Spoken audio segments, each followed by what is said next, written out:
Beer market is the best time to invest in equity, हमें हमेशा से ये बोला जाता है। और अब जब पिछले 20 महीने से हम बियर मार्केट में चल रहे हैं, तो क्या यहाँ पर अपॉर्चुनिटी मिल रही है? अगर हाँ, तो क्या कोई ऐसा भी सेक्टर है जहाँ पर आपको बिल्कुल ही अवॉइड करना चाहिए? साथ ही मैंने अपने पोर्टफोलियो में कौन से कुछ कदम उठाए हैं, क्या चर्निंग करी है, वो भी मैं आपको बताऊंगा। जानेंगे सब आज की वीडियो में।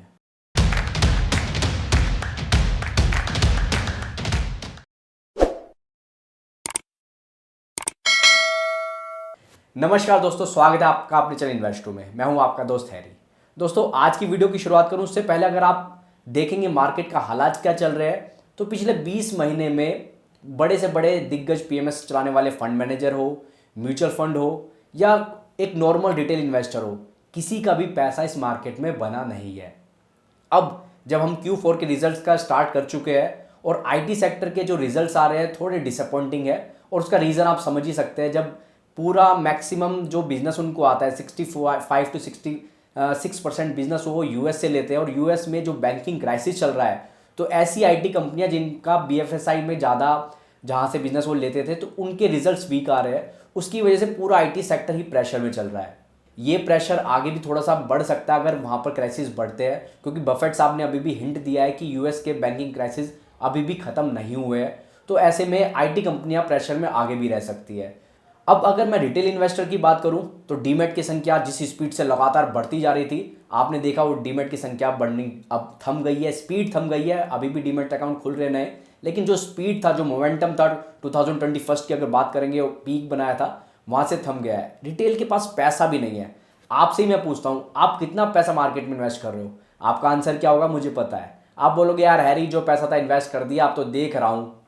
क्योंकि आप लॉस में बुक नहीं करोगे, स्टॉक्स नीचे पड़े हुए हैं और ज़्यादा पैसा आप अब लगाना नहीं चाहते कि मार्केट में रिटर्न तो बना नहीं, तो पैसा लगा के क्या करूं।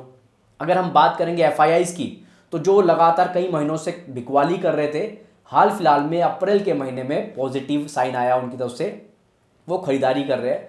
लेकिन बहुत कन्फ्यूजन में अभी भी, वो बहुत बड़ी खरीदारी अभी भी उनकी तरफ से नहीं देखी जा रही। बात करेंगे डीआईआईज़ की, तो डीआईआईज़ थोड़ा सा हाथ खींच रहे हैं। जो Q4 के रिजल्ट्स अब बाकी कंपनियों के आने हैं, तो हो सकता है डीआईआईज़ ये देखना चाहते हो, हमारे जो बड़े बड़े म्यूचुअल फंड हाउसेज है या इंश्योरेंस कंपनियां हैं, वो ये देखना चाहती है कि यार रिजल्ट्स आएंगे कैसे, उसके बाद दाव लगाएंगे। तो कुल मिला के मार्केट आप देखोगे बहुत ना तो अपसाइड दिखा रही है ना डाउन साइड दिखा रही है। जो मिड कैप स्मॉल कैप है उनमें जो करेक्शन आई थी, अब तक कोई रिकवरी के साइन नहीं दिख रहे हैं। तो ऐसे में आप सोचोगे यार अभी बिल्कुल ही अवॉइड करो मार्केट को, लेकिन दोस्तों बार्गेन्स अभी मिलेंगे जब मार्केट में सेंटीमेंट बिल्कुल नेगेटिव है। और अगर आप देखेंगे लोगों पे ज़्यादा इन्वेस्ट करने का इंटरेस्ट अभी नहीं है, तो इसी टाइम में आपको बार्गेन्स मिलेंगे। सब चीज़ बढ़िया हो और वैल्यूएशन सस्ते मिल जाए, ऐसा हो नहीं सकता। जब भी हर चीज़ बढ़िया होगी तो वैल्यूएशन उससे ऊपर मिलेंगे आपको, और जब हर चीज़ नेगेटिव दिख रही है तभी आपको फेयर वैल्यूएशन मिलेंगे। तो दोनों चीज़ हमेशा एक साथ आपको नहीं मिल सकती। फेयर वैल्यूएशन के साथ पॉजिटिव सेंटीमेंट नहीं मिलेंगे और पॉजिटिव सेंटीमेंट के साथ फेयर वैल्यूएशन नहीं मिलेंगे। प्राइस स्काई रॉकेट कर जाते हैं जब भी सेंटीमेंट बहुत अच्छे होते हैं। वो आपने देखा है 2021 में किस तरह से बुल मार्केट एकदम उफान पे थी, और हर स्टॉक, कचरा स्टॉक, पैनी स्टॉक, अच्छे स्टॉक सब अपने ऑल टाइम हाई बना रहे थे। अब वैसी मार्केट नहीं है। यहाँ पर आपको सब एकदम ठंडा पड़ता दिख रहा है, और आपको अच्छे क्वालिटी स्टॉक्स भी अच्छे करेक्शन पे मिल रहे हैं। अब इस बार जो Q4 के रिजल्ट्स आने हैं, उसमें मैंने अपने पोर्टफोलियो में क्या किया है, मैंने 3 स्टेप लिए हैं। पहला स्टेप, कुछ गलती जो 2021 में एक दो स्टॉक में इन्वेस्ट करके गलती की थी, वहाँ से अपनी पोजीशन कट करी है। दूसरा स्टेप, कुछ स्टॉक से बिल्कुल ही एग्जिट कर दिया है। कुछ के फंडामेंटल रीज़न थे, एक सिक्लिकल स्टॉक था पोर्टफोलियो में, उसको बिल्कुल एग्जिट कर दिया, और कहीं कहीं से थोड़ा बहुत हल्का फुल्का ट्रिमिंग किया है। और तीसरा क्या किया है, कोई भी नया स्टॉक इस मार्केट में मैंने ऐड नहीं किया है। जो मेरे एग्जिस्टिंग स्टॉक्स थे जिनके Q3 के रिजल्ट्स पॉजिटिव आए थे, Q4 के रिजल्ट अच्छे एक्सपेक्टेड है, वहाँ पर एडिशन किया है। तो ये जो अप्रैल का महीना था, अगर मैं आपसे बात करूँ, जितनी चर्निंग मैंने अप्रैल के महीने में अपने पोर्टफोलियो में करी है, वो लास्ट टाइम मेरे ख्याल से अक्टूबर से पहले पहले की होगी। पिछले 5-6 महीने में सिर्फ अप्रैल के महीने में मैंने बहुत ज़्यादा चर्निंग अपने पोर्टफोलियो में किया। उससे पहले बिल्कुल शांत में बैठा हुआ था, क्योंकि एक लास्ट वीडियो में मैंने आपको बताया था कि जब मार्केट के सेंटीमेंट नेगेटिव है, आपने कुछ मिस्टेक्स कर रखी है, तो this is the best time कि सेंटीमेंट नेगेटिव है, सारे स्टॉक गिरे हुए हैं, तो अगर आपको शिफ्टिंग करनी है कि यार ये मैंने गलती करी थी, यहाँ से शिफ्ट कर लेता हूँ, दूसरे स्टॉक में, तो वो ये बेस्ट टाइम है करने का। तो वही मैंने किया कि थोड़ा सा चर्निंग, थोड़ा सा एडिशन और एक दो स्टॉक से बिल्कुल ही एग्जिट अपने पोर्टफोलियो में किया है, जो थोड़ा मुझे लगता था कि यहाँ पर अब सिक्लिकल जो इवेंट जिसको मैंने प्ले किया था वो प्ले हो चुका है।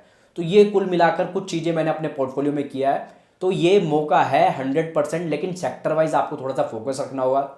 जैसे आईटी सेक्टर टोटली डिपेंड रहेगा यूएस में बैंकिंग सेक्टर क्राइसिस कितना ज़्यादा बढ़ जाता है, या जैसे ही वहाँ पर इंप्रूवमेंट अगर आपको देखने को मिलेगी तो यहाँ पर आईटी सेक्टर भागता दिखेगा। जो मैन्युफैक्चरिंग थीम है वो भी अभी इंटैक्ट है इंडिया में। तो आपको फोकस ये करना है कि जो एक्सपोर्ट ओरिएंटेड कंपनीज है उन पर थोड़ा सा अभी वेट एंड वॉच करो। लेकिन जो इंडिया ओरिएंटेड कंपनी है, डोमेस्टिक मैक्सिमम प्रोडक्शन उनका डोमेस्टिक कंजप्शन के लिए होता है, वहाँ पर रिजल्ट्स बहुत अहम रहने वाले हैं और रिजल्ट्स एक्सपेक्टेड है कि अच्छे आएंगे।